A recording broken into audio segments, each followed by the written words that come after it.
The Hereafter 20. This point is connected to chapter 101 Al-Qaria, verses 6-9.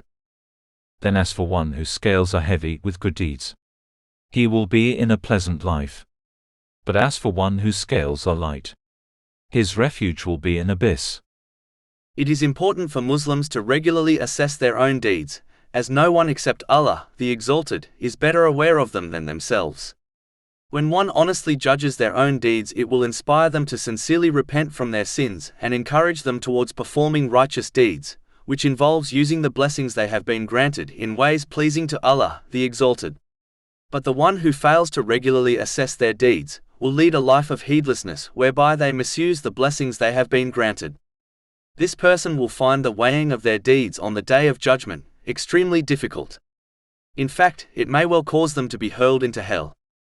A clever business owner will always regularly assess their accounts.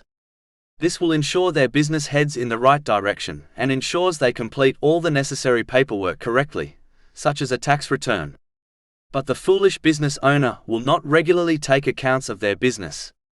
This will lead to a loss in profits and a failure in correctly preparing for their accounts.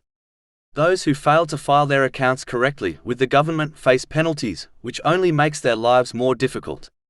But the key thing to note is that the penalty of failing to correctly assess and prepare one's deeds for the scales of Judgment Day does not involve a monetary fine. Its penalty is more severe and truly unbearable. Chapter 99 Az-Zalala, verses 7-8. So whoever does an atom's weight of good will see it, and whoever does an atom's weight of evil will see it. Finally, a Muslim must not only avoid committing sins, but they should also strive to avoid using the blessings they have been granted in vain ways.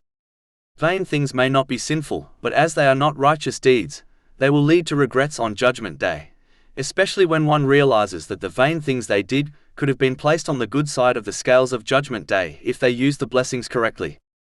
In some cases, a slight difference between the two sides of the scales may well be the difference between salvation and damnation.